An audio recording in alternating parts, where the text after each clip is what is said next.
Hello दोस्तों, आज हम टोटल जीके जीएस के 25 प्रश्न को सॉल्व करने वाले हैं जो आपके बिहार डीएलएड एंट्रेंस एग्ज़ाम में पूछे गए हैं। और उन सारे प्रश्नों का काफ़ी डिटेल से सॉल्यूशन के साथ आपको समझा करके बताएंगे। तो चलिए हम लोग वीडियो को स्टार्ट करते हैं। पहला प्रश्न आपके सामने में है, समान नागरिक संहिता का उल्लेख भारतीय संविधान के किस अनुच्छेद में है। दोस्तों, समान नागरिक संहिता का बात किया जाए तो ये भारतीय संविधान का आर्टिकल 44 में है। किसमें है? आर्टिकल 44 में है। तो इसलिए इस प्रश्न का ऑप्शन नंबर 3 क्या हो जाएगा? बिल्कुल राइट हो जाएगा। अच्छा, अगर यही पूछ लेता कि समान नागरिक संहिता भारतीय संविधान के किस भाग में है, अगर भाग पूछता तब आपका आंसर क्या हो जाता? भाग 4 में है। भाग 4 में है, आर्टिकल 44 में है। ठीक है। अच्छा, आर्टिकल 14 क्या है? आर्टिकल 14 है विधि के समक्ष समानता, सबको समान अधिकार। ये तो आप जानबे करते हैं। आर्टिकल 20-21 में आपको पता है जीवन जीने की आज़ादी है ना। जीवन जीने का अधिकार से संबंधित है आर्टिकल 20 और 21। और यही वो अधिकार है जो क्वेश्चन पूछा जाता है कि किसी भी परिस्थिति में समाप्त नहीं होता है, यहाँ तक कि आपातकाल के दौरान भी इस आर्टिकल को समाप्त नहीं किया जा सकता है। अगर आपको लग रहा है कि आपका मूल अधिकार का हनन हुआ है, तब आप आर्टिकल 32 का प्रयोग करके आप डायरेक्ट सुप्रीम कोर्ट का दरवाज़ा खटखटा सकते हो। इसलिए आर्टिकल 32 को दोस्तों संविधान का आत्मा कहा गया है। और यह बात कौन बोला था? भीमराव अंबेडकर। ये भी प्रश्न आपको याद रखना है। ठीक। और अनुच्छेद 356 आपको पता है आपातकाल संबंधी प्रावधान है। आपातकाल का संबंध 352 से 360 के बीच है। तो आर्टिकल 352, 356, 360। तो 356 जो होता है दोस्तों वो राष्ट्रीय आपात की बात करता है, आर्टिकल 356। तो मैंने आपको यहाँ पर पूरा एनालिसिस के साथ बताया। तो चलिए हम लोग बढ़ते हैं नेक्स्ट अगले प्रश्न की ओर। अगला प्रश्न भैया आपके सामने में है, प्राण एवं दैहिक स्वतंत्रता की आज़ादी किस अनुच्छेद में उल्लेखित है? प्राण एवं दैहिक, अभी तुरंत मैंने आपको बताया कि आपको जीवन जीने की आज़ादी जो दिया गया है आर्टिकल 20 और 21 में, आर्टिकल 20 और 21 में दिया गया है। तो इस प्रश्न का राइट आंसर क्या होने वाला है? तो आर्टिकल 21 या इसका राइट आंसर होने वाला 20 और 21। अनुच्छेद 32 में भी जस्ट बताया कि मूल अधिकार का हनन होने पर आप सुप्रीम कोर्ट जा सकते हो, तो आर्टिकल 32 में लिखा हुआ है। चलिए और बढ़ते हम लोग नेक्स्ट प्रश्न की ओर। अगला प्रश्न आपके सामने में है, निर्वात में प्रकाश की चाल कितना होता है? भैया, निर्वात में प्रकाश की चाल होता है 3 × 10⁸ मीटर पर सेकेंड होता है। तो इस प्रश्न का ऑप्शन नंबर 1 क्या हो जाएगा? बिल्कुल राइट हो जाएगा। अच्छा, सबसे अधिक प्रकाश की चाल निर्वात में होता है। और निर्वात के बाद पूछेगा किस में होता है, तो आपको याद रखना है कि जल में पूछेगा कि प्रकाश की चाल कितना होता है। तो जल में कितना होता है? तो जल में दोस्तों हो जाएगा 3 × 10⁸, 3 × 10⁸, हाँ 3 × 10⁸, हाँ ये हो जाएगा, नहीं 3 पॉइंट, जल में कितना हो जाएगा? 2.25 इंटू 10⁸ मीटर पर सेकेंड हो जाएगा जल में। फिर जल में हो जाएगा, फिर कांच में कितना हो जाएगा? 2 × 10⁸ मीटर पर सेकेंड हो जाएगा। नाइलॉन में सबसे कम होता है 1.96 इंटू 10⁸ मीटर पर सेकेंड होता है। आप लोग नोट कर लीजिएगा, मैं चारों ऑप्शन के साथ मैंने बता दिया आपको। अच्छा, प्रकाश का खोज कहेगा कौन किया था? दोस्तों, प्रकाश का जो खोज किया था वो रीमर, कौन किया था? रीमर ने किया था। बृहस्पति ग्रह का उपग्रह गैनीमेड से, किससे किया था? गैनीमेड से किया था। कौन किया था? रीमर। और याद रखना बृहस्पति ग्रह का उपग्रह का नाम क्या है? गैनीमेड। ये भी प्रश्न काफ़ी इंपॉर्टेंट है। चलिए बढ़ते हैं नेक्स्ट। अगला प्रश्न आपके सामने में है, 1942 में हजारीबाग जेल से कौन भागा था? अच्छा, 1942 में हजारीबाग जेल से कौन भागा? आपको पता है कि 1942 में दोस्तों कौन सा आंदोलन हुआ था? भारत छोड़ो आंदोलन। कौन सा आंदोलन हुआ था? भारत छोड़ो आंदोलन शुरू हुआ था। और भारत छोड़ो आंदोलन के दौरान अंग्रेज़ों ने चलाया था ऑपरेशन 0 आवर, जिसके तहत भारत के सभी नेता को पकड़ के जेल में डाल दिया गया था। इसमें कौन सा नेता को कहाँ रखा गया था? ये प्रश्न बड़ा पूछता है। तो जयप्रकाश नारायण को दोस्तों रखा गया था हजारीबाग जेल में। और ये भी प्रश्न याद रखना साथ साथ, ये जेल तोड़कर भाग गया था। क्या किया था? ये जेल तोड़कर भाग गया था। क्वेश्चन पूछेगा कि आज कौन हजारीबाग जेल तोड़ करके भाग गया था? 1942 में कौन हजारीबाग जेल तोड़ करके भाग गया था जयप्रकाश नारायण। अच्छा, महात्मा गांधी को कहाँ बंद किया गया था दोस्तों? महात्मा गांधी और सरोजनी नायडू को दोनों को बंद कर दिया गया था। कहाँ? पुणे के आगा खां पैलेस में। ये बात आपको याद रखना है। और जवाहरलाल नेहरू को कहाँ बंद किया गया था? अल्मोड़ा जेल में। और राजेंद्र प्रसाद को कहाँ किया गया था? बांकीपुर जेल में। तो ये सब प्रश्न है, काफ़ी इंपॉर्टेंट है, जो आपके एग्ज़ाम में पूछा जाता है, इसलिए मैं आपको काफ़ी डिटेल से बताते रहता हूँ। आप लोग ध्यान से एक एक वीडियो को देखिए, कहीं भी आपका प्रश्न गलती नहीं होगा। विश्व का सबसे बड़ा पशु मेला कौन सा है? तो विश्व का सबसे बड़ा पशु मेला कौन सा है जाएगा? तो ये अपना क्या हो जाएगा? सोनपुर मेला हो जाएगा, जो अपना बिहार में लगता है। कहाँ लगता है? बिहार में लगता है। तो ऑप्शन नंबर 3 क्या हो जाएगा? बिल्कुल राइट हो जाएगा। अच्छा, पुष्कर मेला कहाँ लगता है? तो ये राजस्थान में लगता है, राजस्थान में लगता है। आप लोग फटाफट बताइए कि इस बार कुंभ मेला लगा था, वो कहाँ कहाँ लगा था? आप लोग कमेंट में ये बात लिख दीजिए। तो मैं आपको बता दूं कि टोटल 4 जगह लगता है। इस बार कहाँ लगा था आप लोग ये बताइए, और अगला बार कहाँ लगेगा ये भी आप बताइए। चलिए, और यहाँ एक नगीना मेला का उल्लेख है, मैं आपको बता दूं। नगीना मेला बिहार के समस्तीपुर में नाग पंचमी के दिन यह मेला लगाया जाता है। इसे सांपों का मेला कहते हैं। और इस मेला में, नगीना मेला में जो भगत होता है दोस्तों, वह अपने क्या करते हैं, सांप को अपने गर्दन में लपेट करके सांप को अपने गर्दन में निकाल करके मनोरंजन करते हैं और सबको मनोरंजन का आनंद दिलवाते हैं। तो कहाँ हुआ था, कहाँ होता है? तो समस्तीपुर के सिंधिया में। कहाँ होता है? समस्तीपुर के सिंधिया में। कौन सा मेला लगता है? नगीना मेला लगता है। ये बात आपको याद रखना है। हाँ, और ये परंपरा दोस्तों 300 वर्षों से चलता आ रहा है। आपको याद हो गया। नेक्स्ट अगला प्रश्न आपके सामने में है, भीम बांध अभ्यारण्य किस जिला में है? भीम बांध अभ्यारण्य कहाँ है? तो ये मुंगेर में है। तो ऑप्शन नंबर 3 क्या हो जाएगा? बिल्कुल राइट हो जाएगा। अच्छा, गया में कौन सा बांध है? तो गया में याद रखना कि रबर बांध है। कौन सा बांध है? रबर बांध है। ये बात आपको याद रखना है कि रबर डैम पूछेगा कहाँ है, तो रबर डैम भैया गया में है। तो इस प्रश्न का ऑप्शन नंबर 3 क्या हो जाएगा? बिल्कुल राइट हो जाएगा। अच्छा, जब भी आपके दिमाग में मुंगेर आए तो आपको 2-3 प्रश्न फटाफट याद रख लेना है। मुंबई जो है गोला बारूद, सिगरेट, बंदूक का यहाँ पर कारखाना है। तो ये बात आपको फटाफट दिमाग में भूलना ही नहीं है। जब भी मुंगेर आए तो दिमाग में आपको ये बात बैठा लेना है। मुंगेर में गोला बारूद, सिगरेट, बंदूक। जो लोग याद रखना है कि जो लोग सिगरेट पिएगा, नशा करेगा, वो लोग गोला बारूद चलाएगा। और यहीं पर इसका फैक्ट्री कहाँ पर है? उसके पास में बंदूक होगा, तो इसका फैक्ट्री कहाँ हो जाएगा? मुंगेर में हो जाएगा। तो ये बात आपको याद रखना है, ठीक है।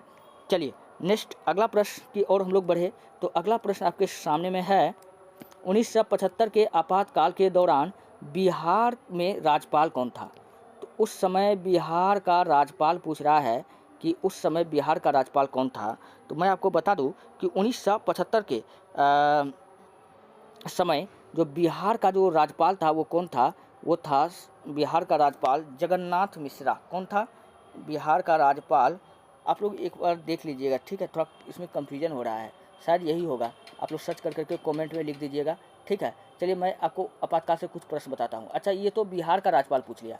अगर पूछ लेता कि उस समय भारत का पीएम कौन था, तो भारत का पीएम उस समय इंदिरा गांधी। कौन लगाई थी आपातकाल? इंदिरा गांधी ने लगाई थी। इसको आयरन लेडी के नाम से हम लोग जानते हैं, ठीक। और उस समय पूछेगा कि भारत का राष्ट्रपति कौन था, तो राष्ट्रपति के बारे में आपको याद रखना है कि उस समय जो राष्ट्रपति था फ़खरुद्दीन अली अहमद। कौन था? फ़खरुद्दीन अली अहमद। और 1975 के आपातकाल जो हुआ था दोस्तों, किस आधार पर लगाया गया था? तो आंतरिक अशांति के आधार पर। कई बार क्वेश्चन पूछा जाता है, किस आधार पर लगाया गया था? आंतरिक अशांति के आधार पर प्रधानमंत्री इंदिरा गांधी ने जयप्रकाश नारायण लगा दिया था। और नहीं, आंतरिक अशांति के आधार पर आपातकाल लगाया, ठीक है। और मैं आपको बता दूं कि आपातकाल लगाने में जो अहम योगदान पूछेगा किसके कारण लगाया गया था, तो एक बहुत बड़ा कारण था जयप्रकाश नारायण, जिसको हम लोग लोक नायक के नाम से हम लोग जानते हैं। चलिए बढ़ते हैं नेक्स्ट। अगला प्रश्न आपके सामने में है, बिहार का सबसे अधिक जनसंख्या घनत्व वाला जिला कौन सा है? भैया बिहार का पूछ रहा है, तो बिहार का अगर सबसे अधिक हम लोग जानते हैं कि कहाँ हो जाएगा? पटना को हो जाएगा। पटना को हो जाएगा। पटना में पूछेगा कितना, तो 1823 व्यक्ति पर किलोमीटर। ये है पटना, ठीक। अच्छा, अगर पूछा था कि बिहार का सबसे अधिक जनसंख्या घनत्व ये हो गया, सबसे कम जनसंख्या घनत्व वाला जिला बताओ, तो आपको क्या बताना है कि सबसे कम कहाँ हो जाएगा, सबसे क से कम, क से कैमूर याद रखना है। क्या रखना है, कैमूर आपका सबसे कम जनसंख्या घनत्व वाला जिला है और 488 व्यक्ति पर किलोमीटर, आपको याद रखना है। कैमूर का जनसंख्या घनत्व कितना है, 488। अच्छा, भारत का पूछ लेता कि सबसे कम जनसंख्या घनत्व किसका है, तो अरुणाचल प्रदेश का। भारत का पूछ रहा है, बिहार का नहीं पूछ रहा है। तो भारत में अगर पूछे तो भारत में आपको क्या बताना है, अरुणाचल प्रदेश एपी, और अरुणाचल प्रदेश का जनसंख्या घनत्व मात्र 17 है। कितना है, 1 किलोमीटर में 17 व्यक्ति रहता है अरुणाचल प्रदेश में। कभी जाइएगा तो रात में डरो लगेगा, तो मात्र 17 ही व्यक्ति रहता है। वही अगर बिहार का पूछ लिया जाए, पूरा भारत में सबसे अधिक जनसंख्या घनत्व अपना बिहार का हो जाएगा, और बिहार का पूछेगा कितना है, 1102 व्यक्ति पर किलोमीटर। ठीक, बिहार का प्रश्न पूछे तो पटना का बताना है। ठीक, नेक्स्ट अगला प्रश्न की ओर हम लोग बढ़े। अगला प्रश्न आपके सामने में है भैया, इलेक्ट्रॉन की खोज किसने की थी। इलेक्ट्रॉन का खोज आप लोग बताइए कि कौन किया था।